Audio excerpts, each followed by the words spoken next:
సమూయేలు రెండవ గ్రంథము 7వ అధ్యాయము 11వ వచనం. నీ శత్రువుల మీద నీకు జయమిచ్చి నీకు నెమ్మది కలుగు చేసి ఉన్నాను. నెమ్మది కలుగు చేయు దేవుడు. ప్రభువు సహాయార్థమై ప్రార్థన చేసుకుంటాం. ప్రేమగల మా పరలోకపు తండ్రి, దయగల దేవ, యేసుక్రీస్తు ప్రభువారి శ్రేష్టమైన నామమును బట్టి మీకు వందనాలు చెల్లిస్తూ ఉన్నాం. ఇదిగో నాయన, ఈ సమయంలో తండ్రి, మీ ఆరాధనలో భాగంగా నమ్మదగిన దేవుడు అంటూ మరి మాట్లాడుతూ వచ్చినారు. నిజమే తండ్రి, నేనైతే నమ్మకంగా లేనప్పుడు ప్రభు మీరు నన్ను నమ్మి మీరు నా కోసం దిగి వచ్చి నా పాపాలు నా శాపాలు మీ మీద వేసుకుని నన్ను రక్షించిన విధానం బట్టి మీకు వందనాలు.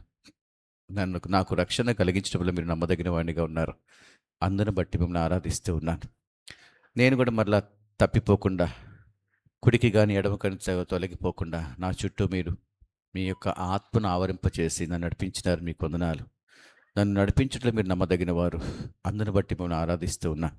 ఒకానొక దినాన ప్రభా మీతో కలిసి జీవిస్తాను గొప్ప నిరీక్షణ నాకు ఇచ్చినారు. ఆ నిరీక్షణ ఇవ్వడం వల్ల మీరు నమ్మదగిన వారు.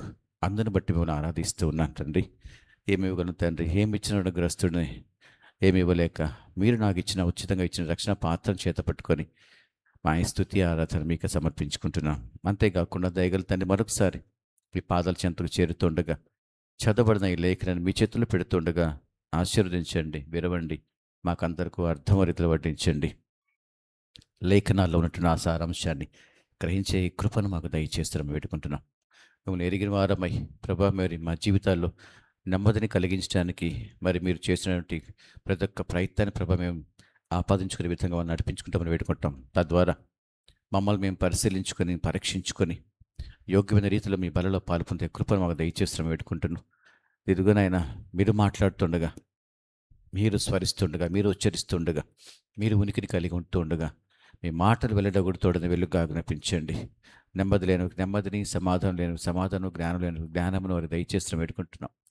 వారికి రావాల్సినటువంటి సమాధానం, వారికి రావాల్సిన బహుమానం, వారికి రావాల్సిన జవాబును వారికి దయచేస్తూ పెట్టుకుంటున్నాం. నిజమే, నా దేవుడు నాతో సూటిగా స్పష్టంగా మాట్లాడినాడు అనే ఆత్మీయ సంతృప్తి ప్రతి ఒక్కరికి కలుగజేసి వారి జీవితాల్లో నెమ్మది కలుగజేసే కృప దయచేమని వేడుకుంటూ, నిలబడుతున్న మీద ఆస్తుడు కూడా ప్రభాల్పుడు అభాగ్యుడు, మీరు ఏదైనా ఇస్తేనే తప్ప చెప్పలేని నిస్సహాయుడితో జ్ఞాపం ఉంచుకుంటామని వేడుకుంటూ, మీ నామానికి మహిమకరం మార్చుకుని మన సమస్త ఘనత, మహిమ, ప్రభావాలు మీకు ఆరోపిస్తూ యేసుక్రీస్తు ప్రభువారి శ్రేష్టమైన నామమున ప్రార్థించి వేడుకొనిచున్నాము తండ్రి. ఆమేన్.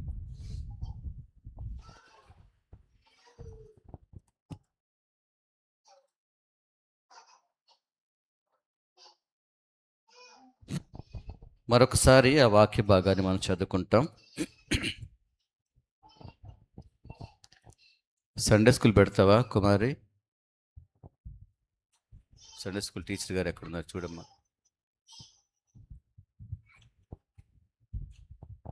సరే, 7వ అధ్యాయము 11వ వచనం చదువుదాం. నీ శత్రువుల మీద నీకు జయమిచ్చి నీకు నెమ్మది కలుగు చేసి ఉన్నాను. ఈ సంవత్సర కాలంలో ప్రభు మనకిచ్చినటువంటి వాగ్దానం, నెమ్మది కలుగు చేస్తున్నాను అని మాట్లాడుతున్నాడు. నిజమే, అనేక సందర్భాల్లో మనతో మాట్లాడే విధానాన్ని బట్టి మన జీవితాల్లో, మన కుటుంబాల్లో, మనం చేసిన పనిపాట్లు కూడా సమాధానం కలుగజేసి వెళ్తారా? సండే స్కూల్ వాళ్ళు వెళ్ళండి అమ్మా. సండే స్కూల్ పిల్లలు అందరూ కూడా వెళ్ళండి.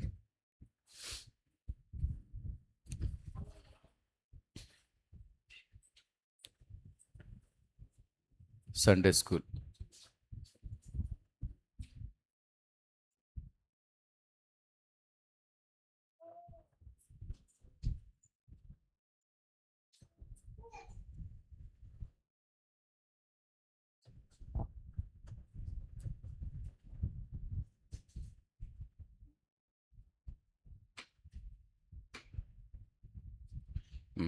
మంచిది.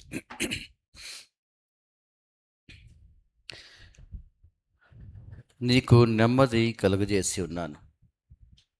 నెమ్మది ఎందుకు లేదు మన జీవితాల్లో? ఎందుకు నెమ్మది కలుగజేస్తున్నాను అంటున్నాడు. అబ్రహాం దగ్గరకు వచ్చినప్పుడు దేవుడు 14వ అధ్యాయం దాటిన 15వ అధ్యాయంలోకి వచ్చినప్పుడు ఆ క్రిందన ఒక మాట రాస్తాడు. ఎడమ పేజీలో నీకు క్షేమము కలుగును గాక అంటాడు. ఆ మాట తీయండి. 15వ అధ్యాయంలో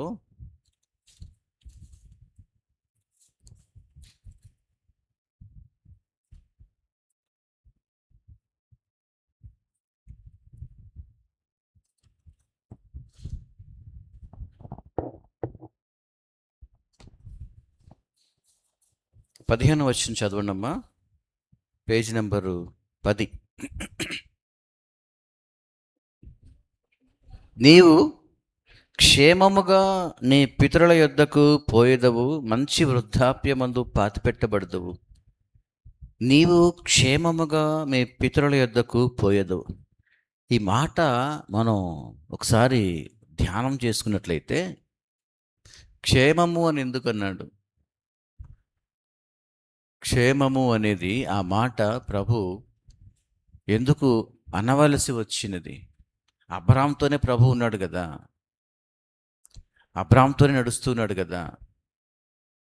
అబ్రాహాం ఎక్కడికి వెళ్తే అక్కడే ఆయన కూడా ఉంటున్నాడు కదా. నిన్ను దీవించిన వాడు నేను దీవిస్తాను, నిన్ను ఆశీర్వదించిన వాడు నేను కూడా ఆశీర్విస్తాను. నువ్వు ఎక్కడికి వెళ్తే అక్కడ పట్టణం ఆశీర్వించబడుతుంది. ఇదిగో ఒట్టు అన్నాడు కదా, నా మీద ఒట్టు అన్నాడు కదా. మరి అలాంటి అబ్రహాం ఏమంటున్నాడంటే దేవుడు, నీవు క్షేమముగా అంటున్నాడు. ఆలోచించారు ఎప్పుడైనా ఆ మాటని? ఎందుకు క్షేమము అని పలుకుతున్నాడు అంటే, చూడండి, దేవుడు ఎప్పుడు కూడా మనిషికి ఇవ్వాల్సిన ప్రాముఖ్యత మనిషికి ఇస్తూనే ఉంటాడు. అందులో ఎటువంటి అనుమానం ఉండదు. నాకు రావాల్సిన ఆశీర్వాదం ఏదైతే ఉంటుందో నాకు ఇస్తూనే ఉంటాడు. మనం అడగాల్సిన పని కూడా ఉండదు. కానీ ఎందుకు ఆలస్యం అవుతుంది మరి అలా అనుకున్నప్పుడు అని ప్రశ్న వేసుకుంటే దానికి కారణం మనమే దానికి కారణం. అయ్యా ఆ బావని పంపించండి అమ్మ, అక్కడికి సండే స్కూల్ పంపించండి. ఇంటి దగ్గరే వాళ్ళకి ట్యూనప్ చేసి తీసుకురావాలి. అరే నువ్వు సండే స్కూల్లో కూర్చోవాలరా, నువ్వు పాఠాలు వినాలిరా అని చెప్పి తీసుకుని వస్తే వాడు ఆ మాట వింటాడు. ఇప్పుడు సడన్గా వచ్చి సండే స్కూల్ అంటే వాడికి ఏమర్థమైంది? ఇప్పుడు వాడిని పట్టుకోవడానికి పరిగెత్తాలి. ఇప్పుడు వాడు దొరుకుతాడా? మంచిది. ఎందుకు క్షేమము అని పలుకుతున్నాడంటే, అబ్రాహాము క్షేమంగా లేడు అని అర్థం. అబ్రాహాం మనస్సు క్షేమంగా లేదు. యేసుప్రభు దేవుడు అబ్రాహాంతోనే ఉన్నాడు. నువ్వు ఎక్కడికి వెళ్తే నేను ఆశీర్విస్తానయ్యా, నేను నీకు తోడుగా ఉంటానయ్యా, నీకు అండగా ఉంటాను, నీ కోటగా ఉంటాను, నీ కొండగా ఉంటాను, నీ శైలంగా దుర్గంగా ఆశ్రయంగా నేను ఉంటానని చెప్తుంటే అబ్రాహాముకు అర్థం కావటం లేదు. గజిబిజి అయిపోతున్నాడు, గందరగోళం అయిపోతున్నాడు. లోతుగా ఆలోచిస్తే దేవుడు తనతో ఉన్నా కానీ దేవుని మాట వింటలేదు. నేను నీకు అబ్బాయిని ఇస్తాను, నువ్వేం భయపడద్దు, దిగులు పడద్దు. నీ పేరు కూడా మార్చింది అందుకే నేను. అనేక జనములకు తండ్రి అని పేరు పెట్టాను నీకు. నీ ద్వారా అనేకులు వస్తారు బాబు, అబ్రహాము నమ్ము. సార్ అలాగే సార్ అంటాడు. ఈయన పని నేను చేసుకుంటున్నాడు. ఆగ్రహం తెచ్చుకున్నాడు.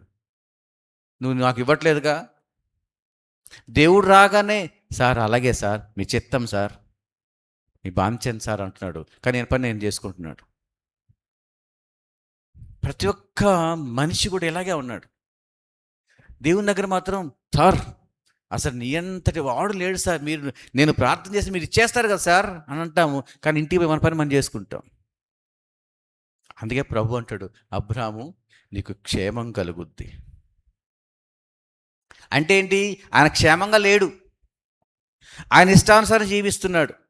ఎందుకు క్షేమంగా లేడు, ఎందుకు దిగులుగా ఉన్నాడు, ఎందుకు భయంతో ఉన్నాడు? ఆ పై వాక్యం చదవండి 15వ అధ్యాయంలో. నీవు భయపడకు అబ్రామా, ఏం చేయొద్దు, నువ్వు భయపడద్దు. ఎందుకు భయపడుతున్నాడు? భయపడద్దు అన్నాడని భయపడుతున్నాడు అనే కదా అర్థం. ఏమా, నువ్వు భయపడద్దు అంటే అర్థం ఏంటి? నువ్వు భయపడుతున్నావు అని అర్థం. కొంతమంది ఏదైనా దెబ్బ తగిలితే చాలా అల్లాడిపోతూ ఉంటారు కదండి. అల్లాడిపోయి అప్పుడు మనం ఏం చేస్తాం, వెళ్ళి భుజం తట్టి, "ఏం కాదులే, మేము ఉన్నాం కదా, ఏం భయపడబాకు, ధైర్యంగా ఉండు" అంటాం. ఎందుకు? భయంలో ఉన్నాడు కాబట్టి. నాకు దెబ్బ తగిలిన సంగతి మీకు ఎవరికైనా తెలుసా అండి? దెబ్బ తగిలిన సంగతి మీకు ఎవరికైనా తెలుసా? 4:30కి దెబ్బ తగిలింది నాకు. తెల్లవారుజాము 4:30 దెబ్బ తగిలింది. భయంకర రక్తం కారుతా ఉంది. అప్పుడే జూమ్ కాల్ వచ్చింది నాకు. జూమ్ కాల్ వస్తే జూమ్ ఓపెన్ చేశాను. ప్రార్థన చేశాను. పాటలు పాడిచ్చాను. ఒకవైపు కారుతోంటే ఇలా పెట్టుకున్నా ఈ కర్చీఫ్. ఇది కాదు, వేరే కర్చీఫ్. ఇలా పెట్టుకొని నడుచుకుంటా, పాటలు పాడుకుంటా, పాటలు పాడించుకుంటా, ఫస్ట్ ప్రార్థన చేస్తూ, నా పక్కన ఒకతనికి ఇంత లోతుగా గాయమైంది లోపల నాలుకలోకి. ఈ మందు ముందు పళ్ళు ఉంటుంది కదా, ఆ పన్ను దిగబడిపోయింది లోపలికి, ఇంత లోతు దిగబడిపోయింది. దాన్ని లాగి, నాకు తెలియదు దెబ్బ తగిలినట్లుగా, కట్టుకట్టి అది నీళ్ళతో వాటర్ తుడిచి తుడిచి వాడిని బాగు చేస్తున్నాను నేను. సార్, నాకన్నా మీకు పెద్ద దెబ్బ సార్ అన్నాడు వాడు. అవునా, నాకేం కనబట్టలేదు అనుకుంటున్నా. చూస్తే తెల్ల షర్టు కాస్త ఎర్రగా అయిపోయింది, అంత రక్తం గారిపోయి. ఇంత లోతుని దిగింది, ఇంత వెడల్పున. ఇది ఇట్లా పెట్టుకొని, ఓ పక్కన ఫోన్ పెట్టుకొని, అమ్మ ప్రార్థన చేయండి, అమ్మ ఇంకొకరు ప్రార్థన చేయండి, ఇంకొకరు పాట పాడండి అని చెప్తూ నడుచుకుంటా వెళ్ళాను. మళ్ళీ ఆ బండిని కాస్త తోసుకుంటా తోసుకుంటా ఆఫీసులో పెట్టేశాం. ఆఫీసులో షెడ్ ఉంటుంది, ఆఫీసులో పెట్టేశాం. మళ్ళీ నడుచుకుంటూ వచ్చాను. హాస్పిటల్కి వెళ్ళాను. ఒకవైపు పాటలు పాడిస్తూనే ఉన్నాను. పండుకున్నాను. వాళ్ళు ఏమంటారు డాక్టర్స్? సార్, ఫోన్ కొంచెం పక్కన పెడతారా, అది అయ్యే పని కాదమ్మా, ఇది పని జరుగుతూనే ఉండాలి అంట. మీకు తగిలిన మామూలు దెబ్బ కాదు సార్, దీనికి ప్లాస్టిక్ సర్జరీ చేయాలి సార్ అన్నారు. ప్లాస్టిక్ సర్జరీ చేయాలంట, డాక్టర్ని పిలిపించాలంట. వాడొస్తే ఒక 50,000 60,000 వేసేవాడు. ప్లాస్టిక్ సర్జరీ చేయాలి సార్, ఇది కుట్టితే అయ్యేది కాదు సార్ అన్నాడు. కుడతారా? కొట్టండి. మేము కొట్టలేము సార్, ఇది చాలా లోతుకి వెళ్ళిపోయింది, చాలా సెన్సిటివ్ పార్ట్స్ ఉంటాయి లోపల, కుట్టడం కుదరదు సార్. అయితే మీకు కుదరదు కదా, అయితే మా కాన్సర్ని పిలిచాను. ఇంకో హాస్పిటల్ మాట్లాడరా అన్న. ఆంధ్ర హాస్పిటల్ వాళ్ళు మాట్లాడితే, కుట్లు వేస్తాం, చూద్దాం రండి సార్ అన్నారు. నీ బండి ఉందా? బండి ఉంది సార్. బండి మీద కూర్చున్నాను, మళ్ళీ ఎక్కి కూర్చున్నా. బండి మీద వెళ్తూనే వీళ్ళు ఈలోపు పాటలు అయిపోయినాయి. అమ్మ పాటలు అయిపోయినాయి, వాకింగ్ చెప్పాలి ఇప్పుడు నేను. అమ్మ కొంచెం మీరు సాక్ష్యం చెప్పండి అమ్మ అన్న. సాక్ష్యం చెప్పండి, ఎవరు చెప్పట్లా, ఎవరికి పాటి వాళ్ళు మౌనంగా ఉంటున్నారు. సాక్ష్యం చెప్పండి అమ్మా, ఈ లోపు నాకు కొంచెం, నేను వేరే పనిలో ఉన్నాను, సాక్ష్యం చెప్పండి అన్న. సాక్ష్యం చెప్తుంటే ఎవరు చెప్పట్లేదు. ఇంకా వాళ్ళకి ప్రోత్సహిస్తే ఎవరో ఒకరు, లక్ష్మి సాక్ష్యం చెప్పడానికి సిద్ధపడింది. సాక్ష్యం స్టార్ట్ చేసేటప్పుడు నేను ఆంధ్ర హాస్పిటల్కి వెళ్ళిపోయాను. వెళ్ళిపోయి మీద ఇలా పడుకోగానే చూసి, సార్ ఇంత పెద్ద గాయం ఏంటి సార్, ఏంటి మీరు ఇలా వచ్చారు ఏంటి అన్నాడు. కదలదు, కూర్చోండి అని, కుట్లు కుదరదు సార్ అన్నారు. కుట్లు కావాలి నాకు అంట. కుట్లు కుదరదు అంటారు వాళ్ళు, ప్లాస్టిక్ సర్జరీ అంటారు. కాదు, కుట్లేవి ఇవ్వండి అంట. ఏంటి సార్, మీకు తగిన దెబ్బ మామూలు దెబ్బ కాదు సార్, అది లోపలికి వెళ్ళిపోయింది అని అప్పుడు టీవీలో చూపించారు నాకు. చూసారా మీ దెబ్బ అంటే? అప్పుడుగా నాకు అర్థం కాదు ఇంత పెద్ద దెబ్బ అనేసి. సరే కుట్లేయండి అమ్మా అన్న. కుట్లే వేస్తాను, కుట్లే వేయమని చెప్పా. బస్తాను కుడతారు కదా, బస్తాని పైన అట్లా కుట్టారు. బస్తాని కుట్టారు. 12 14 వేశారు. ఎవరికైనా తెలిసిందా? జూమ్లో ఉన్న వాళ్ళకి.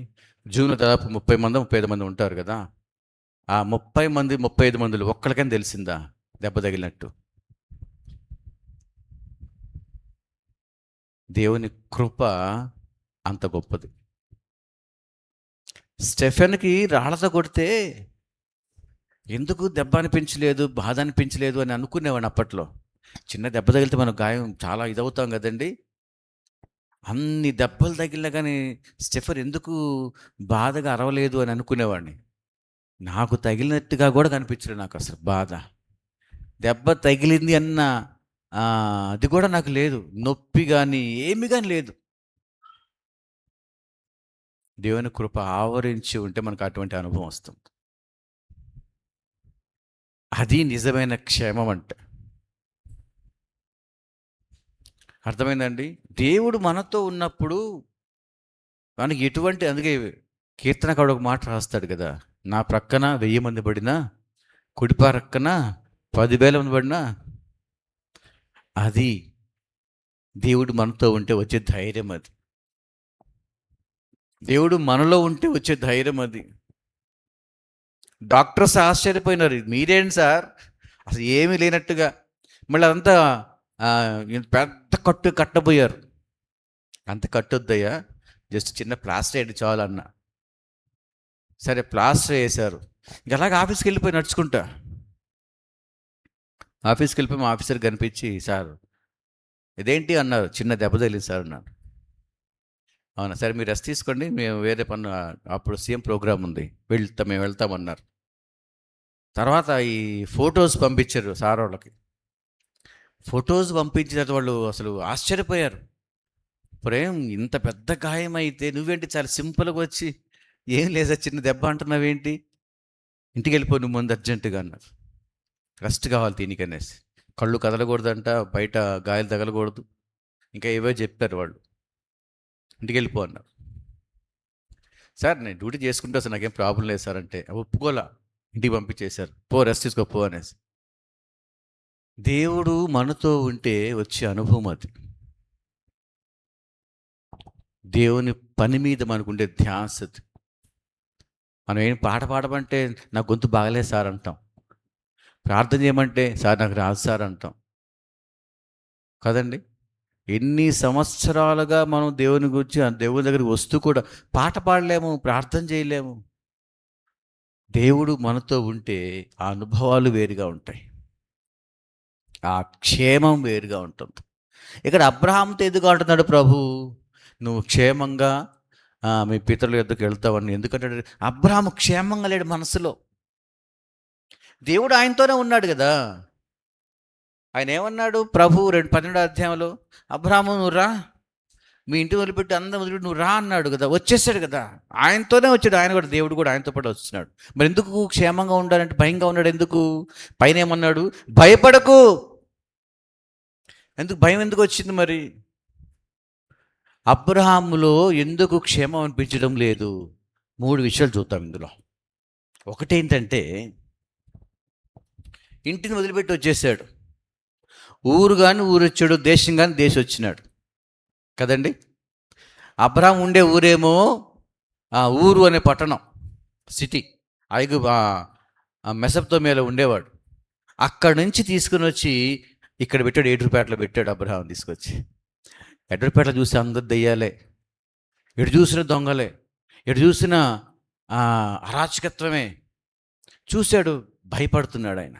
చూడండి, అప్పటికి ఆ రాజ్యంలోకి వెళ్తాడట, ఆ రాజుగారు ఈ శారాన్ని ఇబ్బంది పెట్టాడట.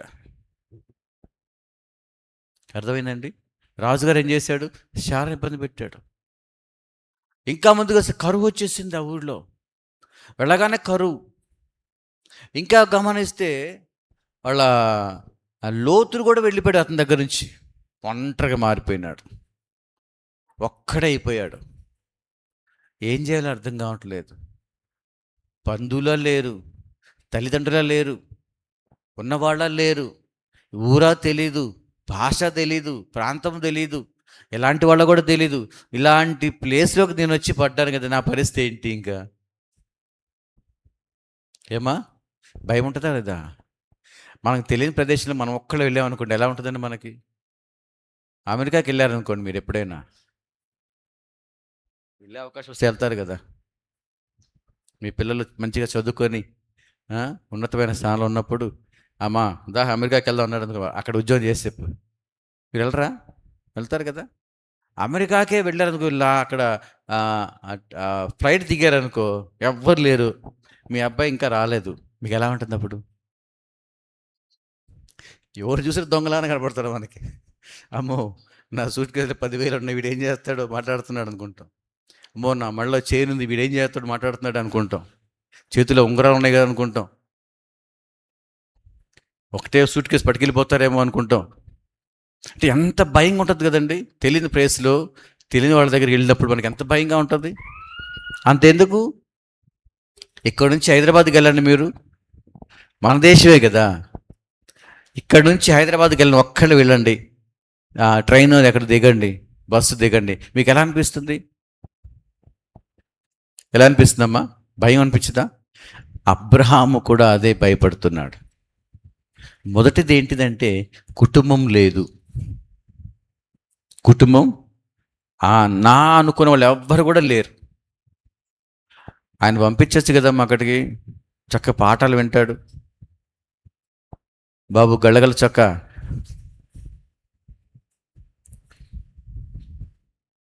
అక్కడికి వెళ్ళు, నీకు చక్కని పాఠాలు వినిపిస్తారు.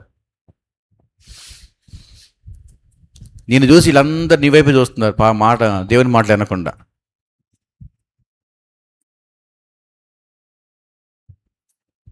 మొదటిది ఏంటి అని అంటే కుటుంబం లేదు, తోడు ఎవరు కూడా లేరు. కుటుంబాన్ని బట్టి ప్రతి ఒక్కరికి కూడా దిగులు ఉంటుంది. అయ్యో వాళ్ళ నాన్నగారు అప్పుడే చనిపోయినారు, వాళ్ళ అమ్మగారు కూడా లేరు, ఎవరు లేరే, నా బంధువులు ఎవరు లేరే. ఉన్నాడు ఒక్కడు, లోతు వచ్చాడు నాతో పాటు, వాడు కూడా వెళ్ళిపోయాడే, ఒక్కడిని అయిపోయానే. చాలామంది ఇది రకమైన బాధలో ఉంటాం. అమ్మ ఉంటుంది, నాన్న ఉంటాడు, బంధువులు ఉంటారు, ఆ బంధువులు రాబంధువులుగా మార్చబడతారు, మనల్ని వెలివేస్తారు. మన అవసరానికి మాత్రం ఎవరు కనిపించలేదు, వాళ్ళ అవసరం మనం ఎంతగా సహాయం చేస్తామో సహాయం చేసిన వాళ్ళు కూడా మనకి శత్రువు అయిపోతారు, మనల్ని ఒంటరిగా చేసేస్తారు. అబ్రహాం ఒంటరిగా అయిపోయినాడు. పేరెంట్స్ లేరు, తల్లిదండ్రులు లేరు, బంధువులు లేరు, ఉన్న ఒక్కడు కూడా వెళ్ళిపోయాడు, ఒంటరిగా అయిపోయాడు. ఏం చేయాలో అర్థం కావట్లేదు. దేవుడు అంటాడు, నీకెవ్వరూ లేకపోవచ్చు బాబు అబ్రహామా, తల్లి లేకపోవచ్చు, తండ్రి లేకపోవచ్చు, బంధువులు లేకపోవచ్చు, అన్నదమ్ములు లేకపోవచ్చు, అక్కచెల్లి లేకపోవచ్చు, కానీ నేనున్నాను కదా, నేను నిన్ను చూసుకుంటాను కదా, భయపడకు. ఒకవేళ ఇటువంటి పరిస్థితిలో నీవు ఉన్నావేమో, అన్న తమ్ముడు చూడక, తమ్ముడు చూడక, అన్న చూడక, అక్క చూడక, అన్న చూడక, చెల్లెలు చూడక, నాన్న చూడక, అమ్మ చూడక, బంధువులు చూడక నేను ఒంటరిగా చేశారేమో ఒకళ్ళు ఈ దినాన దిగులు పడుతున్నావేమో. దేవుడు మాట్లాడుతున్న మాట ఏంటంటే, సహోదరుడా, సహోదరి, ఓ కుమారి, ఓ కుమారుడా, నా బిడ్డ, నేనున్నాను, నీకు క్షేమంగా ఉంటావు. నువ్వు నీ పక్క వాళ్ళకి సెకండ్ ఇచ్చి మరి చెప్పండి, నీవు క్షేమంగా ఉందువుగా. కానీ నవ్వుతూ చెప్పండి, నవ్వుతూ చెప్పండి, నీవు క్షేమంగా ఉందువుగా కానీ చెప్పండి. నువ్వు క్షేమంగా ఉందువుగాక. దేవుడు చెప్తున్న మాట, నువ్వు క్షేమంగా ఉంటావు. ఒకవేళ ఎటువంటి పరిస్థితుల్లోనైనా నీవు ఉన్నట్లయితే దేవుడు చెప్తున్న ఒకే ఒక్క మాట, ఎటువంటి పరిస్థితిలో నీవు ఉన్నా కానీ నువ్వు క్షేమంగా ఉంటావు. ఎందుకంటే నేనున్నా నీ తరపున. నీకు అమ్మ లేదా? నేనే నీ అమ్మ. నాన్న లేడా? నేనే మీ నాన్న. అన్న లేడా? నేనే మీ అన్న. తమ్ముడు లేడా? నేనే మీ తమ్ముడిని. బంధువులు లేరా? నేనే మీ బంధువు, సమీప బంధువు, రక్త సంబంధం నేనే. ఎవ్వరు లేరనుకోక, నేనున్నాను, నీ క్షేమాన్ని కోరే నేనున్నాను. ఎంతమంది నమ్ముతారు ఈ మాట? చప్పట్లు కొట్టి దేవుని నామమున మహిమపరచును గట్టిగా.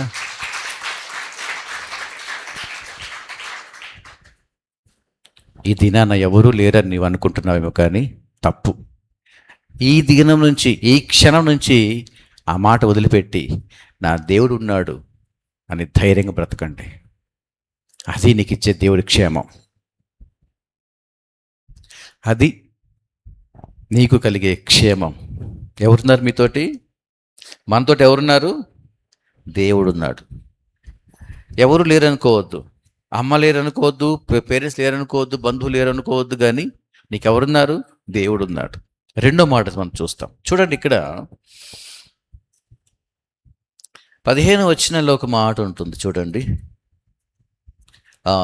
14 అధ్యాయంలో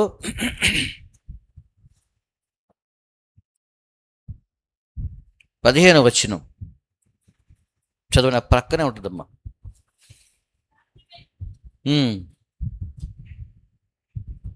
అబ్రహాము తన తమ్ముడు చెరపట్టబడెను అని విని తన ఇంట పుట్టి అలవర్చబడిన 318 మంది వెంట పెట్టుకొని దాను మట్టుకు ఆ రాజులను తరిమెను. ఇక్కడ అబ్రహాము ఆలోచిస్తున్న విషయం ఏమిటంటే, ఎందుకు అబ్రహాంకి క్షేమము అనిపించటం లేదు ఆ ప్రాంతము అని అంటే, లోతుని కొంతమంది రాజులు ఆ లోతు యొక్క భార్యను పిల్లలు తీసుకుని వెళ్ళిపోయారట. ఏ విధంగా తీసుకెళ్ళిపోయారో అది వచ్చి అబ్రహాంకి చెప్తారు. అబ్రహాం ఏం చేస్తాడు అంటే, తన దగ్గర ఉన్నటువంటి వాళ్ళందరినీ కూడా తీసుకుని తన ఇంట్లో పనిచేసే ప్రతి ఒక్కరిని కూడా తీసుకొని 318 మందిని తీసుకొని వాళ్ళతో పోరాడి తన సహోదరుడు లోతు భార్యను పిల్లలను తీసుకొని వచ్చేస్తాడు. తీసుకుని వచ్చిన తర్వాత ఆయనకు భయం పట్టుకుంది.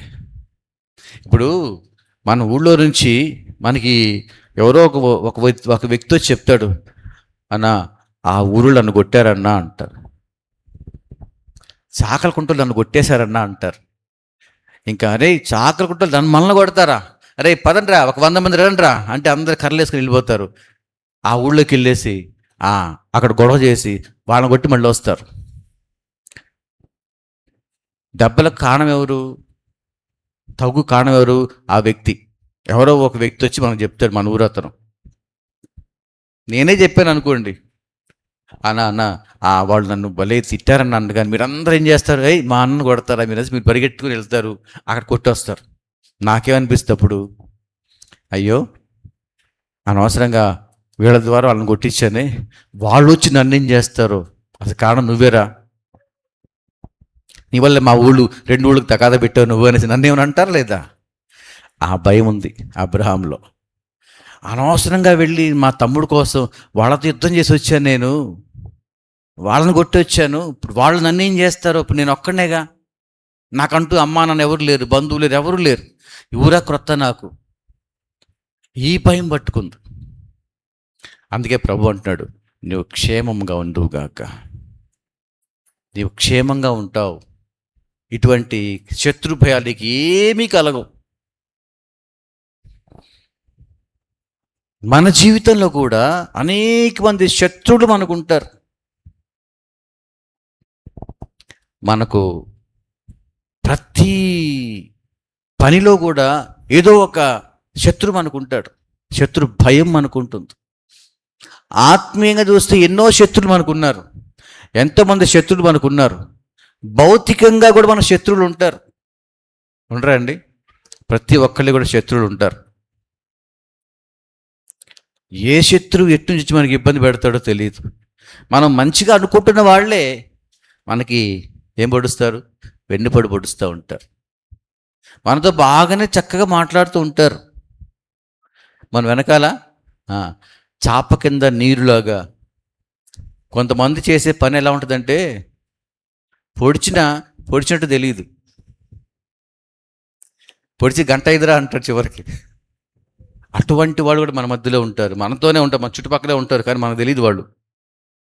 ఉదాహరణకి ఇస్కరియోతు యువత యేసుక్రీస్తు ప్రభువారితోనే చాలా కాలం ఉన్నాడు పాపం. 3.5 సంవత్సరాలు యేసయ్యతోనే తిరిగాడు. ఆ 12 మందిలో ఎవరికి తెలియదు వీడు శత్రువు అని కదండి. శిష్యులందరికీ 12 మందికి కూడా, మిగతా 11 మందికి కూడా వీడు దేవుడిని పట్టిస్తాడని వీళ్ళకి ఎవరికి తెలీదు. ఎప్పటి వరకు తెలీదు? లాస్ట్ మినిట్ వరకు కూడా తెలీదు. ఆఖరి నిమిషం వరకు కూడా వచ్చి ముద్దు పెట్టుకొని బోధకుడా నీకు శుభమనుగాక అని చెప్పినంత వరకు కూడా వీళ్ళకు కూడా తెలీదు పట్టిస్తాడు అని. నమ్మక ద్రోహులు మన మధ్యలో చాలామంది ఉంటారండి. దేవుడు నమ్మదగిన పడిందా మనం చదువుకున్నాం కదండి. కానీ మన మధ్య నమ్మకంగా ద్రోహం చేసేవాళ్ళు ఉంటారు, శత్రువులు. వాళ్ళు మన ప్రక్కలో బల్లాలుగా కండ్లలో శూలాలుగా. దేవుని వాక్యం చెప్తుంది అలా ఉంటారనేసి. మన కండ్లకు మన పొదలకు మొండ్లుగా ఉంటారట. మనతోనే ఉంటూ మన భోజనం తింటారు, మళ్ళీ మన భోజనం తింటారు, మనతోనే మాట్లాడుతుంటారు, మనతోనే జీవిస్తూ మనతోనే సహవాసం చేస్తారు. మనకేం చేస్తారట? తిరిగి వెన్నుపోటు పొడుస్తారట. శత్రుడు మనం గ్రహించలేం, ఎటువైపు నుంచి వాడు రావచ్చు. ఇప్పుడు ప్రభు చెప్తున్నాడు, నీకు ఎటువంటి శత్రువు ఉన్నా కానీ నేనున్నా. ఎవరున్నారట? నేనున్నా. నీకు క్షేమమే కలుగుతుంది, నీ జీవితంలో నెమ్మది కలుగుతుంది. నువ్వు ఎటువంటి శత్రువు దగ్గర ఉన్నా కానీ నీకు ఎవ్వరు కూడా నేను ఏమి కూడా, యెషయా గ్రంథంలో ఒక మాట ఉంటుంది, అపవాది రూపించే ఏ ఆయుధము కూడా నీ మీదకు వర్ధిల్లదట. యోబు గ్రంథంలో అపవాది దేవుని దగ్గరకు వెళ్ళి మాట్లాడే సందర్భంలో ప్రభువు ఒక మాట మాట్లాడతాడు. ఓ సాతాను, మా దాసుడు ఉన్నాడు, స్నేహితుడు, సేవకుడు యోబున్నాడు, యోబు గురించి చూసావా అని అడుగుతారు. ఎందుకు చూడలేదయ్యా, నేను ఎంత గొప్పవాడు, ఆ దేశంలో చాలా గొప్పవాడు, నేనంటే పడి చేస్తాడు, నేనంటే ఎంత భక్తి అతనికి, ఎంత భయము, ఎంత గౌరవం నేనంటే. చాలేదా దేవుడా? సాతాను అంటాడు చూడ, చాలేవయ్యా. వాళ్ళు చెప్పొచ్చు, ఊరకనే నీకంటే భయం, నీవంటే గౌరవం, నీవంటే ఆయనకు ఊరకనే భయమా ఏంటి? నువ్వు ఆయనకి ఎన్ని చేస్తున్నావు? ఆయన చుట్టూ కంచె వేసావు, ఆయన సంపద చుట్టూ కంచె వేసావు, ఆయనకున్నదంతట్లో కూడా కంచె వేసావు. మరి భయపడ్డా నీకంటే? గౌరవించడం నేనంటే? అంటే ప్రతి ఒక్క మనిషికి కూడా దేవుడు ఇదే వేస్తాడు. నీ చుట్టూ కంచె వేస్తాడు, నీ ఇంటి చుట్టూ కంచె వేస్తాడు, నీ కలిగిన సమస్తం చుట్టూ కూడా కంచె వేస్తాడు. విచారకరమైన విషయం ఏంటంటే ఆ కంచెని మనమే తొలగించుకుంటాం. అందుకే క్షేమాన్ని కోల్పోతాం మనం. అర్థమైందమ్మా? క్షేమాన్ని కోల్పోతాం. ప్రభు అంటున్నాడు, నువ్వు క్షేమంగా ఉండడానికి నీకు ఎటువంటి శత్రువు వచ్చినా కానీ నేను చూసుకుంటాను. నీ శత్రువు నీ కంటి వైపు, నీ వైపు చూడటానికే భయపడేలా చేస్తానంటాడు. ఈ దినం నుంచి నీకు శత్రువులు ఎవరు కూడా ఉండుదురుగాక. హల్లెలూయా చెప్పండి గట్టిగా. ఏ శత్రువు యొక్క రూపించే ప్రతి ఆయుధం నీ మీద వర్ధిల్లదుగాక. ఏ అపాయం నీ గుడారం చేరదుగాక. నీకు క్షేమం కలుగునుగాక. మూడో మాట చూస్తాం, చూడండి ఇక్కడ. ఇంకోటి మూడోది ప్రాముఖ్యమైన మాట ఏంటంటే, అబ్రహాముకు ఎందుకు క్షేమం లేదు అని అంటే, బలమైన కారణం ఏంటంటే, అప్పటికి అబ్రహాము చాలా అవస్థలు పడుతూ వచ్చాడు. ఎలా అంటే, రాజుగారు ఇబ్బంది పెట్టాడు, శారాన్ని తీసుకెళ్ళిపోయాడు, మళ్ళీ తీసుకొచ్చినాడు. పిల్లలా కలగలేదు, ఊరా తెలియని ఊరు, దేశమా తెలియని దేశం. నా భార్య ఒక్కతే అయిపోతుంది, నేను ఒక్కటి, నా భార్య ఒక్కతే అయిపోయింది, నాకు పిల్లలు కూడా లేరు కదా. ఈ సమయంలో నాకేదన్నా అయితే వీళ్ళ పరిస్థితి ఏంటి? ఆలోచించారు ఎప్పుడైనా? దేశం కానీ దేశం వచ్చాను, ఊరు కానీ ఊరు వచ్చాను, ప్రాంతం కానీ ప్రాంతం వచ్చాను, భాష కానీ భాష మాట్లాడుతున్నాము. ఇక్కడికి వచ్చిన తరువాత కనీసం పిల్లవాడు లేడు, పిల్లలు లేరు, సంతానము లేదు, బంధువులు లేరు, నా అనుకున్న వాళ్ళు ఎవరూ లేరు, భార్య నేను ఒక్కడమే మిగిలిపోయినాము. ఈ మధ్యలో కానీ నాకేదన్నా అయితే పరిస్థితి ఏంటి? నేనున్నప్పుడే రాజుగారు నన్ను ఇబ్బంది పెట్టాడు, భార్యను తీసుకెళ్ళిపోయి. మరి ఇటువంటి పరిస్థితుల్లో నాకు ఏదైనా జరిగితే మా ఆవిడ సంగతి ఏంటి? అబ్బాయి లేడు, అమ్మాయి లేదు, పిల్లలు లేరు, ఎవరు లేరు, ఒంటరిగా అయిపోయినాం కదా. అటు పిల్లలు పుడతానని ఆశ లేదు, మరి దేవుడేమో పిల్లలు పుడతాడని చెప్పాడు కదా, ఆయన కానీ ఏమి రాలేదు. ఇప్పటిదాకా టైం అయిపోయింది, చాలా కాలం అయిపోయింది, మరి పిల్లలు లేరు. నాకేదైనా జరిగితే మరి శారా సంగతి ఏంటి, నా ఆస్తి సంగతి ఏంటి, ఈ దిగులు పట్టుకుందండి నిజానికి చెప్పాలంటే. అందుకే ప్రభు అంటాడు, ఏం భయపడదా, నీకు క్షేమమే కలుగుద్ది. అంటే ఏంటి? నేనుంటే నీకు అన్నీ ఉన్నట్టేనయ్యా. చాలామంది ఇదే స్థితిలో ఉన్నాం. చాలామంది కూడా ఒంటరిగా అయిపోయినామే. బిడ్డలు పుట్టలేదు, చాలామంది బాధపడుతూ ఉంటారు. వాళ్ళకి ఈ దినాన్ని వచ్చే ఆ ఆశీర్వాదం ఏంటి తెలిసిన? మీ గర్భఫలాలు తెరవబడును గాక. హల్లెలూయా. ఎవరైతే అబ్రహాం లాగా క్షేమంగా లేకుండా బాధపడుతున్నారో అటువంటి వారందరూ కూడా ఈ దినాన గర్భఫలాలు తెరవబడును గాక. గట్టిగా చెప్పండి, మా మాట అయినా సంతోషపడంగా వాళ్ళు సంతోషపడేలా చెప్పండి. ఆమెను గట్టిగా చెప్పండి ఒకసారి. అది ఎవరికైతే గర్భఫలాలు లేవో, గర్భం పండడం లేదో, ఈ వాక్యాన్ని బట్టి, ఈ క్షేమాన్ని బట్టి ఆ గర్భం ఈ దినమే, ఇప్పుడే, ఇక్కడే తెరవబడును గాక. అబ్రహాం బాధపడుతున్నాడు, నా గర్భమ ఫలించలేదు, చాలా పరిస్థితులు అయిపోయింది. ఇంకా చెప్పాలంటే వీళ్ళిద్దరిలో అప్పటికి వీళ్ళిద్దరికి 10 సంవత్సరాల తేడా. అబ్రహాంకి 50 అయితే అమ్మాయికి ఎంత అవుతాయి? 40 అవుతాయి. ఆయనకి 80 అయితే ఆమెకి 70 అవుతాయి. మరి 70 సంవత్సరాల వయసులో, 80 సంవత్సరాల వయసులో గర్భం ఉడిగిపోయిందట. అంతే కదండి. ఏదో 20 ఏళ్ళు అంటే 30 ఏళ్ళు అనుకో, ఆశించవచ్చు మనం. 40 ఏళ్ళ దాకా కూడా ఆశించవచ్చు, అమ్మాయి ఎవరు గర్భం ఫలిస్తుంది అనుకో. ఇప్పుడు ఎంత వాళ్ళకి 70 పైన వచ్చేసింది. ఆ ప్రక్కన అధ్యాయంలో 86 సంవత్సరాలు అప్పుడు పుట్టాడని చెప్తాడు ఆగర్కి ఇష్మాయిల్. అంటే 80 ఏళ్ళు వచ్చేంత వరకు కూడా వాళ్ళకి గర్భాలు పండలేదు. ఇంకేం పండుతుందండి? ఆశ కూడా లేదు. మరి గర్భం పండే అవకాశం కూడా లేదు కదా శారాకు. నేను కానీ నాకేదన్నా అయితే, నేను కానీ చనిపోతే మరి శారా సంగతి ఏంటి? ఒక్కతైపోతుంది కదా. మళ్ళీ ఊరికి వెళ్ళలేదు, ఇక్కడి నుంచి వచ్చి ఎంత దూరమో వచ్చేసారు వాళ్ళు. ఆస్తి లేదు, పాస్తు లేవు, ఏమీ లేవు. ఏమండి, చాలామంది చూడండి, అబ్రహాముకి ఎంత ఆలోచన చూడండి భార్య మీద. ఏమండి, భార్య అంటే అబ్రహాంకి ఎంత అమితమైన ప్రేమ చూడండి. ఎంతమందికి ఉందండి ఈ రోజుల్లో భార్య మీద భర్తలకి, భర్తల మీద భార్యలకి? ఆలోచించండి. 78 సంవత్సరాలు, 80 సంవత్సరాల అబ్బాయి అబ్రహాం. అప్పుడు కూడా శారా అనే వృద్ధురాలు కొరకు ఆలోచిస్తూ ఉన్నాడు. మనం ఆలోచిస్తామండి. ఎంత తెచ్చావా నువ్వు? 500 తెచ్చామమ్మా. 500 తెచ్చావా? ఏంది 200 తగ్గినాయి ఏంటి? ఆటో నడిపి వస్తాడు దాసుడు. ఆ పిల్లవాడు నడిపి వస్తే ఏదో కొంత 1000 రూపాయలు 2000 వస్తాయి. 1000 వస్తే తెలియదు కానీ 1000 వస్తే తెలియదు, ఎంతో వస్తాడు తెస్తాడు. చూడండి, భర్త మీద భార్యకి, భార్య మీద భర్తకు ఎంత ప్రేమ ఉండాలో ఇక్కడ అర్థమవుతుంది. ఇంకో సంగతి చెప్తాను చూడండి. లూకాసు వార్తలో జకర్యా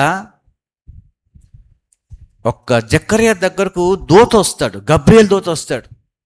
గబ్రియల్ దూత వచ్చినప్పుడు దూత ఒక మాట మాట్లాడతాడు. జకర్యా, నీ ప్రార్థన నాకు వినబడింది అంటాడు. నీ ప్రార్థన వినబడింది అంటే ఏం ప్రార్థన చేస్తున్నాడు మరి జకర్యా? అప్పటికి 50 ఏళ్ళ వయసు జకర్యాకి. 50 ఏళ్ల వయసులో ఏం ప్రార్థన చేస్తారు చెప్పండి, చెప్పాలి. అంటాడట, దేవా, నాకు ఎలిజబెత్కి అప్పటికి గర్భం లేదు. 50 ఏళ్ల వయసులో ప్రార్థన చేస్తున్నాడంట గర్భం రావాలనేసి. చూడండి, భార్య మీద ఎంత ప్రేమ చూడండి. ఏమండి, భార్య మీద భర్తకు ఎంత ప్రేమ చూడండి. ఇస్సాకు కూడా అలాగే. పొలంలో బయలు వెళ్ళినప్పుడు అంటాడు ఆదికాండంలో. అప్పటికి వివాహమైన తర్వాత కూడా రిబ్కా కొరకు ఇస్సాకు ప్రార్థన చేస్తూనే ఉన్నాడట. ఎప్పటి వరకు తెలిసిన? 20 ఏళ్ల వరకు. 20 సంవత్సరాలు వచ్చేంత వరకు, అంటే అప్పటికి ఇస్సాకు 60 ఏళ్ళు. 60 ఏళ్ళు వచ్చేంత వరకు రిబ్కా కొరకు ప్రార్థన చేస్తూనే ఉన్నాడట. ఎంత ప్రేమ చూడండి.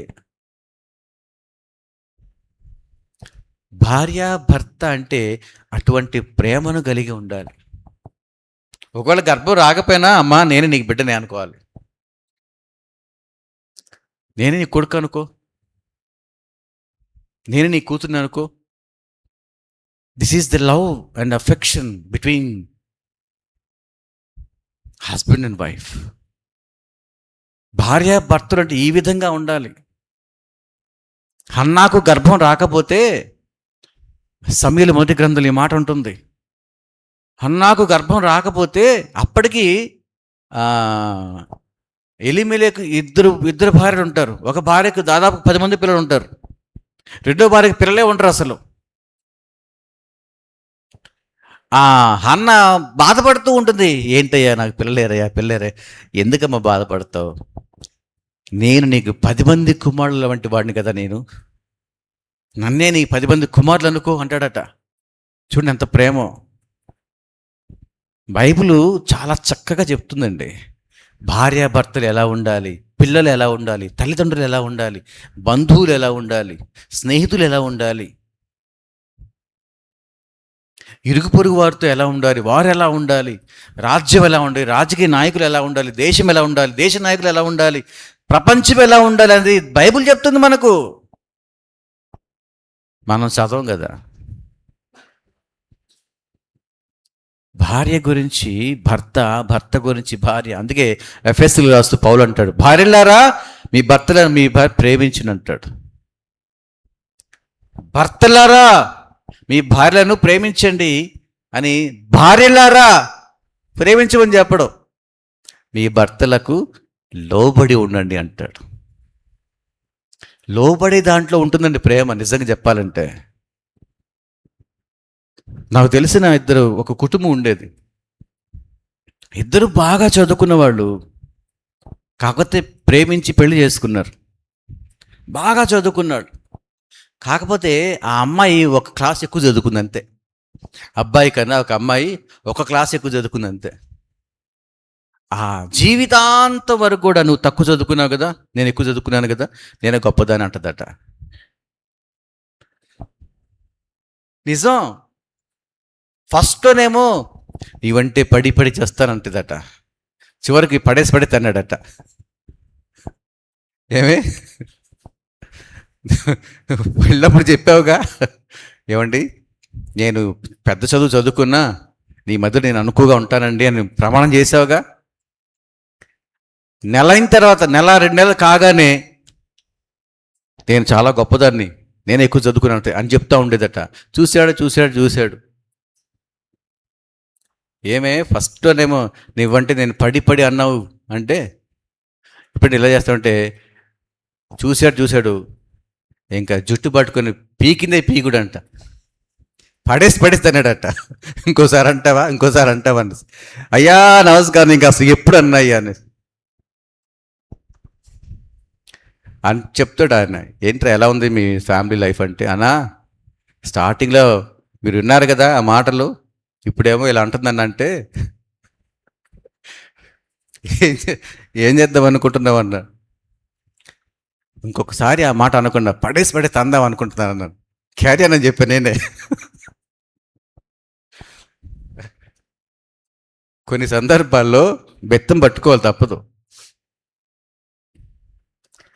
కొట్టేసి వచ్చేసాడు పరిగెత్తుకుంటా. ఏంట్రా చెమటలు పడుతున్నాయి అంటే, ఆఫీసులోకి వచ్చాడు, పైన కూర్చున్నాడు. వచ్చి ఏంట్రా అంటే, అన్నా ఏదైతే ఏదేమిందన్నా వేసేసానన్నా అన్నాడు. ఏం చేసేవారు అంటే, కొట్టేశానన్నా, బాగా కొట్టానన్నా. మరి అలా ఎందుకు కొట్టేవారా, నేనేదో సరదాగా అన్నాను కదా. లేదన్నా నువ్వు చెప్పింది కరెక్ట్ అన్నా, కొట్టానన్నా. మరి ఏమైనా బతికిందా చచ్చిందిరా బాబు అంటే, లేదన్నా దండం పెట్టిందన్నా. కొట్ట. ఏమండి ఇంకో మాట చెప్తాను, అందులో కూడా ప్రేమ ఉంటుంది. అర్థం చేసుకోవడానికి ప్రయత్నం చేయాలి మనం. కొడుతున్నాడు అంటే అందులో ప్రేమ ఉండే.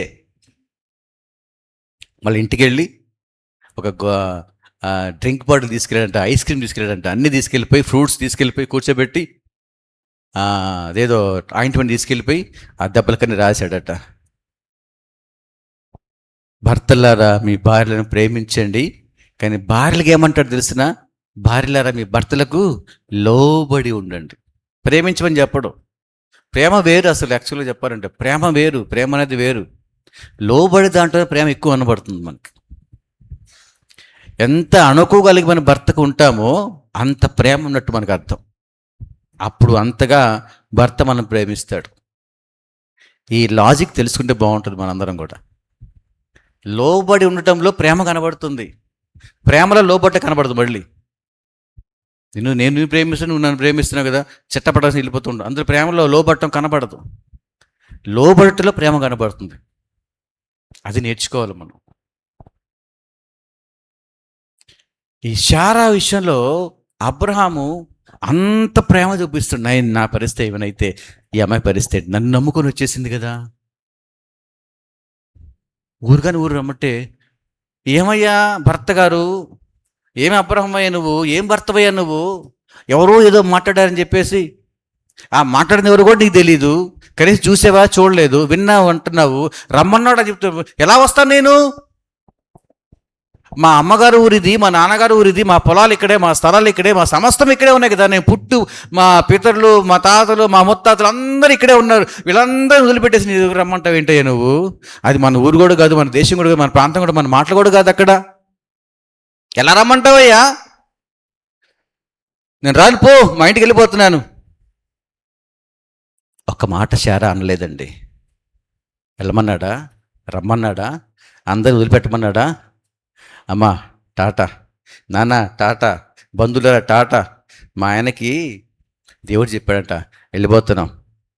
చక్కగా భర్త వెంబడి భార్య అణుగు వేసుకుంటూ వెళ్ళిపోయిందట. అది భార్య అంటే. వాళ్ళు భార్య భర్తలు అంటే.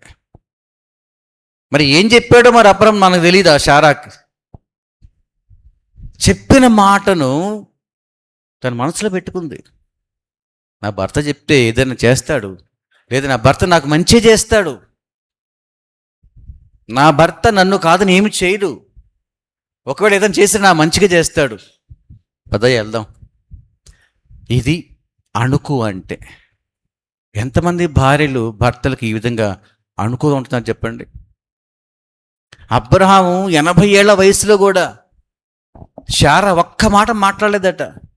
ఏవయ్యా ఇక్కడ రా తీసుకొచ్చావు, వాడెవడో రాజు అంటే నన్ను తీసుకెళ్ళిపోయాడు, నువ్వేం చేస్తున్నావు, నన్ను కాపాడుకోలేవు వాడివి, నువ్వు నన్ను ఎందుకు తీసుకొచ్చావు ఇక్కడికి, ఇక్కడ కరువు వచ్చింది, అన్నాలు లేవు, నీళ్ళు లేవు, ఏమీ లేవు, ఇంతగా నన్ను పెళ్లి చేసుకుంది నువ్వు, మా ఇంట్లో ఉంటే ఎంత బాగుండేది నాకు అని ఏనాడు కూడా భర్తను తక్కువ చేసి మాట్లాడే సందర్భాలు లేవు. అలాంటి భార్య కాబట్టే భర్త బాధపడుతున్నాడు. అయ్యా నాకేదన్నా అయితే నా భార్య సంగతి ఏంటి, నన్ను నమ్ముకొని వచ్చింది బాబు, నీకేం తెలుసు బాబు, నీకు భార్య లేదు, పిల్లలు ఎవరు లేరు, నీకేం తెలుసు అయ్యా ఆ బాధలు, మాకు తెలుసు దేవుడా. అందుకే ప్రభు అంటాడు, నీకు క్షేమం, నీ భార్య క్షేమము, నీవు క్షేమము, నీ బిడ్డలు కూడా క్షేమం, నీ కుటుంబం కూడా క్షేమం. ఇప్పుడు చెప్పండి మీ పక్క వాళ్ళకి సెకండ్ ఇచ్చి, నీ కుటుంబం క్షేమంగా ఉండునుగాక అని చెప్పండి. నీ కుటుంబము క్షేమంగా ఉండునుగాక.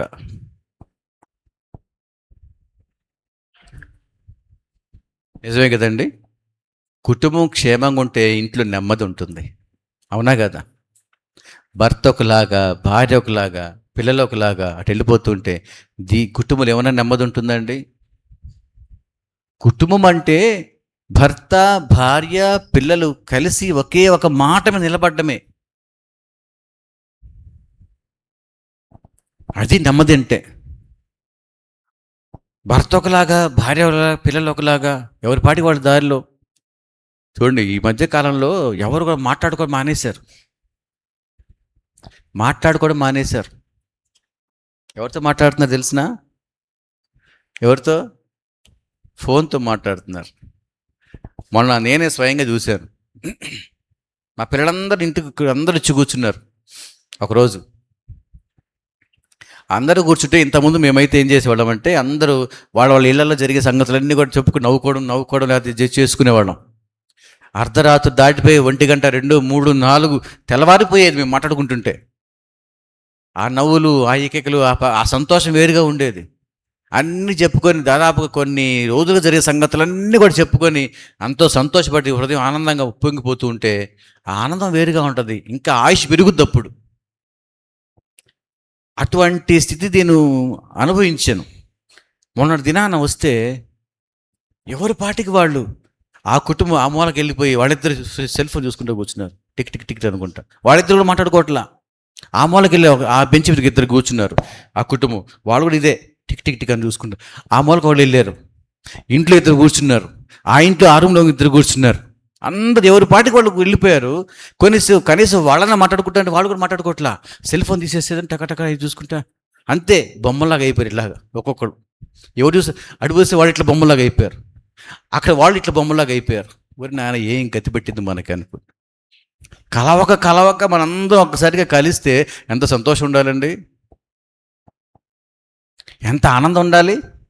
వాళ్ళ కుటుంబాల సంఘటన చెప్పి వీళ్ళ కుటుంబ సంగతి చెప్పి వాళ్ళ కుటుంబ సంగతి చెప్పి నవ్వించుకుంటూ ఆ సంతోషంతో ఇంకా ఆయుష్ పెరుగుద్ది. అప్పుడు ఆ కుటుంబాల మధ్య అనురాగం పెరుగుద్ది, ఆప్యాయత పెరుగుద్ది, బంధం పెరుగుద్ది, ప్రేమ పెరుగుద్ది. ఇవన్నీ మర్చిపోయాం. అందుకే ప్రభు అంటాడు, అబ్రాహాము నేనున్నా నీకు, నీ క్షేమం, నీ కుటుంబం అంతా క్షేమం ఉంటుంది. ఎప్పుడైనా ఇప్పటి నుంచే నేర్చుకోండి. అందరు కలిసినప్పుడు ఫోన్లు పక్కన పెట్టండి. ఫోన్లన్నీ పక్కన పెట్టండి. ఏంట్రా ఇంట్లో సంగతి ఏంటి, ఇంట్లో సంగతి ఏంటమ్మా, ఏంటి ఆ రోజు జరిగిందంట కదా, ఏంటి సంగతి అంటే ఇంకా మొదలు పెడతారు వాళ్ళు. మీరు నమ్మండి నమ్మకపోండి, మా అక్క వాళ్ళు ఉన్నారు. జయక్క, మణక్క, రాజ్కుమార్ అక్క, బుజ్జక్క, పెద్ద బుజ్జక్క, వీళ్ళు ఉన్నారు. చిన్న బుజ్జక్క. ఈ 5గురు ఎప్పుడు కలిసినా, 5గురు 3 కలిసినా చాలు ఉదయం మొదలు పెడతారండి. మళ్ళీ తెల్లవారుజా ఉదయం వరకు నవ్వుతూనే ఉంటారు వాళ్ళు. అయ్యి చెప్పుకుని ఫోన్ పక్కన పెట్టేస్తారు. ఏది పక్కన పెట్టేస్తారండి. నాకు చాలా బాగా నచ్చుద్ది. మన గుంటూరు వచ్చింది జయక్క, రాజ్కుమార్ అక్క దగ్గరకు వచ్చింది. వాళ్ళిద్దరు కలిసి నేను ఎప్పుడు ఫోన్ చేస్తున్నా కానీ ఫోన్ లేపట్లేదు. ఏంటి ఆ సంగతి అండి. మళ్ళీ తెల్లవారుజాన ఫోన్ చేస్తే బాబు అప్పటికి వాళ్ళు నిద్రపోలా. సాయంత్రం ఎప్పుడో స్టార్ట్ చేశారంట మాట్లాడుకోవడం. రాత్రి అయిపోయింది, నైట్ అయిపోయింది, మిడ్ నైట్ అయిపోయింది, తెల్లవారుజాన అయిపోయింది, కోళ్ళకు వస్తున్నాయి, వీళ్ళందరూ లెగుస్తున్నాయి, వీళ్ళు మాత్రం మాట్లాడుకో మానట్లా. ఏం చేశారక్క అంటే, మరి బాబు నీకు తెలిసిందే కదరా, చిన్నప్పటి నుంచి మొదలు పెట్టాం బాబు. ఇప్పుడు వాళ్ళకి 62 ఏళ్ళు. చిన్నప్పటి నుంచి మొదలుపెట్టి 62 ఏళ్ళ వరకు ఏం జరిగింది అన్నీ చెప్పుకుంటూ కూర్చున్నారట నవ్వుకుంటా. ఆయుష్ పెరుగుద్దండి. నేర్చుకోండి మీరు కూడా, మనం కూడా నేర్చుకోవాలి. ఫోన్లు పక్కన పెట్టేసి మన ఆత్మీయ సంగతులు, మన భవిష్యత్ సంగతులు, మన కుటుంబ సంగతులు, బిడ్డల సంగతులు అన్నీ తెలుసుకుంటే వాళ్ళ గురించి మనకు అర్థమవుతుంది, మన గురించి వాళ్ళకి అర్థమవుతుంది, వాళ్ళ ప్రేమ మనకు వస్తుంది, మనం వాళ్ళని ప్రేమిస్తాం, గౌరవించుకుంటాం, కుటుంబాల మధ్య అనుబంధం పెరుగుతూ ఉంటుంది. అందుకే ప్రభు అంటాడు, అబ్రహాము నీకు బాధేం లేదు, నేను చూసుకుంటా. అది క్షేమము అంటే. అంతేగాని కుటుంబాలు 2 కుటుంబాలు కలిసినా మేము ఇంత పొలాలు ఉన్నాయి, మాకు ఇన్ని స్థలాలు ఉన్నాయి, ఇన్ని ఉద్యోగాలు ఉన్నాయి, ఇవి ఉన్నాయి అని చెప్పుకుంటే అది ప్రేమ కాదండి. ఉండొచ్చు బహుశా. ఎప్పుడైనా మనం కలుసుకున్నప్పుడు, ఓ నువ్వు నా బంధువు, రక్త సంబంధివి, ఏంట్రా సంగతులు, ఏంటి సంగతులు, పాప ఏం చేస్తుంది, బాబు ఏం చేస్తున్నాడు, తమ్ముడు ఏం చేస్తాడు, అన్న ఏం చేస్తాడు, అక్క ఏం చేస్తుంది, చెల్లి ఏం చేస్తుంది, ఏదైనా కష్టంగా ఉందా, ఏదైనా ఇష్టంగా ఉన్నాయా, ఏమైనా ప్రాబ్లమ్స్ ఉన్నాయా, ఇలా పంచుకోవడం నేర్చుకోవాలి. అది మర్చిపోయారండి అందరూ. నేనేంటి వాళ్ళతో పంచుకునేది, నేనెవరో తెలిసినా, నాకు వెనకాల 5 ఎకరాల పొలం ఉందండి, 2-3 ఇళ్ళు ఉన్నాయండి, వాళ్ళతో నేను మాట్లాడితే చిన్న తూపు చూడటం మొదలు పెట్టేసాం మనం అందరం కూడా. అందుకే క్షేమం లేదు ప్రతి ఒక్క ఇంట్లో కూడా. మర్చిపోయినారు, ప్రేమను మర్చిపోయినారు, లోకుడు మర్చిపోయినారు, లోబడ్డం మర్చిపోయినారు, అన్నీ మర్చిపోయినారు. మన మీద పైనుంచి దిగిపట్ట వాళ్ళలాగా ఈ మధ్య బ్రాండ్ అంటది తొక్కలో బ్రాండ్. నాకు అనిపిస్తుంది, అంత బాధ అనిపిస్తుంది. బ్రాండ్ ఏంటండి? చిన్నప్పుడు నువ్వు ఏ బ్రాండ్ వేసావమ్మా? చెప్పండి. ఏ బ్రాండ్ వేసారమ్మా? ఏ బ్రాండ్ వేశారు? ఏ బ్రాండ్ వేశారు? మీ పేరెంట్స్ నీ బ్రాండ్లో పెంచారా? ఎంత కష్టపడి పెంచుంటారు నిన్ను? ఎంత రక్తం వచ్చి పెంచుంటారు నిన్ను? వాళ్ళు తిని వాళ్ళు తినక నీ కడుపు నింపడానికి వాడు కడుపు మార్చుకున్న రోజులున్నాయి. నీ కంట్లో నీళ్లు రాకూడదని వాళ్ళ కన్నీళ్లు పెట్టిన రోజులున్నాయి. ఈరోజు నువ్వు 2-3 కొంచెం ఉద్యోగం వచ్చి పెరిగావని వాళ్ళని చులకన చేస్తుంది. చాలామంది తల్లిదండ్రులు చులకన చేసేవాడు ఉన్నారండి. తండ్రికి విలువరు, తల్లికి విలువరు. కుటుంబ వ్యవస్థ చిన్నాభిన్నం అయిపోయింది. రక్త సంబంధం చిన్నాభిన్నం అయిపోయింది. తమ్ముడి మీద అన్న, అన్న మీద తమ్ముడు, చెల్లెల మీద అక్క, అక్క మీద చెల్లెలు, ఒకరి మీద ఒకళ్ళు పితూరీలు చేసుకోవడం, ఒకరింటి ఒక నష్టం తెచ్చుకోవడం, మేము ఎక్కువ మీరు తక్కువ అని చూడడం, క్షేమము లేకుండా జీవిస్తున్న జీవితాలు ఎన్నో ఉన్నాయి మన మధ్యలో.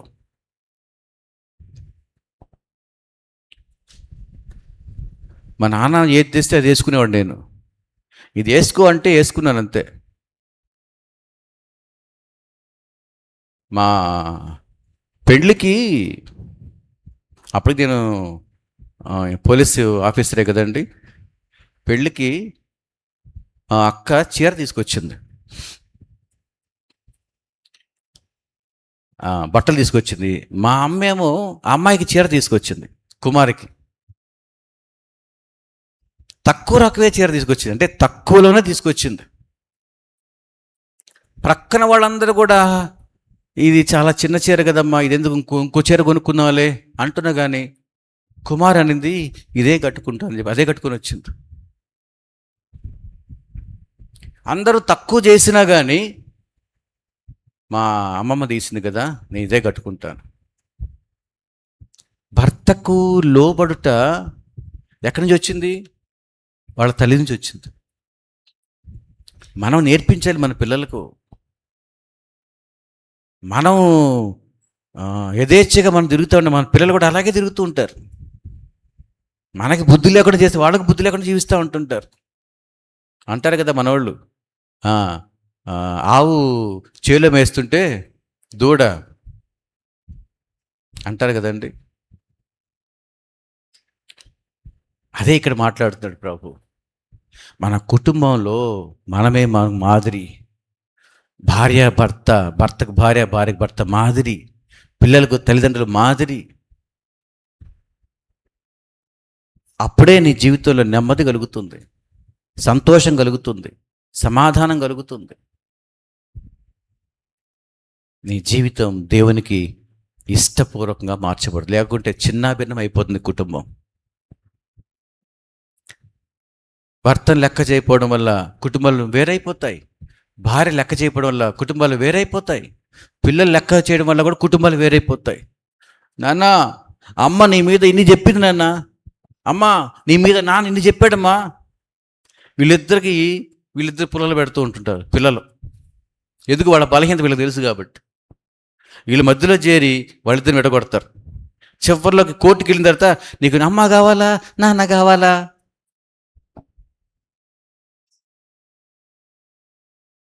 ఆ స్థితికి వచ్చింది వాళ్ళే, తీసుకొచ్చింది కూడా వీళ్ళే. వాళ్ళ దగ్గరికి వెళ్ళి మళ్ళీ అమ్మ కావాలమ్మా, నాన్న కావాలా నీకు? కుటుంబ వ్యవస్థలో క్షేమం లేకపోవడానికి కారణం అనుకోలేకపోవడం, లోబడే మనస్తత్వం లేకపోవడం, నేను గొప్ప అని చెప్పుకోవడం. కొంతమంది జంటలు ఉంటాయండి, భార్యాభర్తలకు వాళ్ళిద్దరు ఒకటే జాతి అవుతారు. ఒకసారి వీళ్ళకి ఇదే మనస్సు, వీళ్ళకి ఇదే మనసు ఉంటుంది, భర్తకి అదే మనసు ఉంటుంది, భార్యకి అదే. వాళ్ళు బాగా కలిసిపోతారు, పాలు నీళ్ళలా కలిసిపోతారు. మంచిగా అయితే పర్వాలేదు, సమాజానికి మంచి జరుగుతుంది, కుటుంబానికి మంచి జరుగుతుంది, లేకపోతే బంధువులందరూ మంచి జరుగుతుంది. కానీ ఆ మంచిది చెడు అయితే మాత్రం దేవుడు ఎప్పుడో ఒకసారి దెబ్బ కొడతాడు. అప్పుడు అర్థమవుతుంది. అంతవరకు తెచ్చుకోకూడదు. మనం తెగేదాకా లాగకూడదు అంటారు కదా. మన జీవితాలు పాడు కావడానికి కారణం మనమే. కట్టబడాలంటే ఏం చేయాలి? ఎక్కడికి రావాలి? మళ్ళీ ఇక్కడికి రావాలి. ఎక్కడికి రావాలి? ఇక్కడికి రావాలి. ఈ వాక్యానుసారంగా నీవు జీవించినట్లయితే, ఈ బైబుల్ దేవుడి దగ్గర ఉన్నట్లయితే, బైబుల్ అండి అందరి దగ్గర ఉంటుంది, కానీ వాక్యం అందరి దగ్గర ఉండడం లేదు. వాక్యం అందరి దగ్గరకు వస్తుంది, కానీ వాక్యంలో ఉన్న సారాంశం అందరికి అందడం లేదు. ఆ వాక్య సారాంశమైన సత్యము, ఆ సత్యం ఎవరి దగ్గర ఉండటం లేదు. మళ్ళీ చెప్పని మాట బాగుంది కదా, ఇలా ఆంధ్రబడికి వచ్చేసింది నాకు. బైబిల్ అంటే అందరి దగ్గర ఉంటుందట, కానీ బైబిల్లో వాక్యం ఉండదట మనలో. కొన్ని వాక్యం ఉంటుందట, వాక్యంలో సారాంశం ఉండదట. సారాంశం ఉన్న ఆ సత్యం ఉండదట. రాసుకోండి బాబు పుస్తకాల మీద ఈ మాటలు. ఎందుకు ఉండడం లేదు అంటే కారణం అదే, లోబడే మనస్తత్వం లేదు, అంగీకరించే మనస్తత్వం లేదు, ఒప్పుకునే మనస్తత్వం లేదు. ఒక విధంగా చెప్పాలంటే క్షమించే మనస్తత్వం లేదు. భర్త దగ్గరికి వెళ్ళి భార్య, భార్య దగ్గరికి వెళ్ళి భర్త, అమ్మా ఏదో తెలియక మాట అనేసంలేవే, క్షమించవే అన్నారని ఎప్పుడైనా మీ భర్తలు? పోనీ అనకపోయినా మీరు వెళ్ళి భర్త దగ్గరికి వెళ్ళి, అయ్యా ఏదో నాకు నోటు దురుసు తెలుసు కదా నీకు, క్షమించు, ఏమనుకో బాకు, ఇంకోసారి అనలే అన్నారు ఎప్పుడైనా మీరు? అనరు. అయ్ మేము ఎవరు అనుకుంటున్నావు? మేము వండితే తినాలి, మీరు మేము వంట పెడితే మీరు తినాలి. మేము ఒక రోజు ఊరికి పోతే మీరు చచ్చి నీళ్ళు లేక చచ్చిపోతారు మీరు. మేమా క్షమించమంటే అడిగేది? No, never. లోబడితే ఎక్కడండి? భర్తగా మనమైనా ఏముందిలేమ్మా, ఏదో నీకు పని ఒత్తిడి వల్ల ఆ మనస్సు పెట్టి ఒక అరిచారనుకో, ఏమనుకో బాకు, క్షమించు అనే మాట ఎప్పుడైనా అడిగిన సందర్భాలు ఉన్నాయా? అసలు భర్త గురించి భార్య, భార్య గురించి భర్త ఆలోచించేది ఎక్కడండి? ఎక్కడ ఆలోచిస్తున్నాం మనం? వాడా సత్యుడు ఎప్పుడోసారి వస్తాడులే,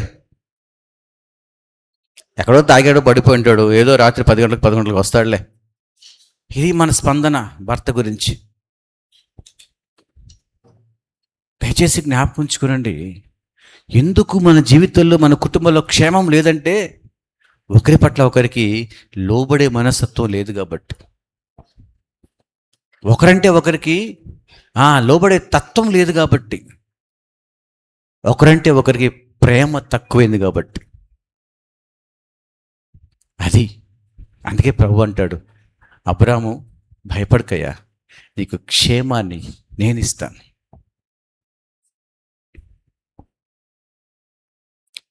ఆడవాళ్ళు చెప్పండి, పక్కన ఆడవాళ్ళతో చెప్పండి, స్త్రీలందరూ కూడా, సహోదరులు ప్రక్క వాళ్ళు చెప్పి, నువ్వు లోబడుతుగాక అని చెప్పండి. నువ్వు లోబడుదుగాక అని చెప్పండి.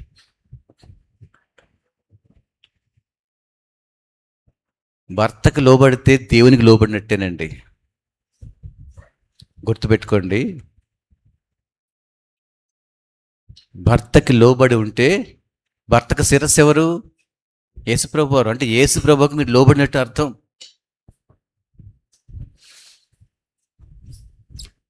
అందుకే ప్రభు అంటాడు అబ్రాహాముతో, అబ్రాహాము భయపడకు, ఇక క్షేమం. మన జీవితంలో ఇటువంటి క్షేమం కలుగునుగాక, ఇటువంటి నెమ్మది కలుగునుగాక, ఇటువంటి లోబడే తత్వం మనకందరికీ కలుగునుగాక. గట్టిగా చెప్పండి, లోబడే తత్వం కలుగునుగాక. నేను లోబడుతును గాక, నేను ప్రేమించుదును గాక, నేను ఉత్సాహపరచుదును గాక, నేను సాక్షిగా నిలబడుతును గాక, దేవునికి సాధనగా మార్చబడుతును గాక, నా జీవితంలో నెమ్మది కలుగును గాక. హల్లెలూయా. ప్రార్థన.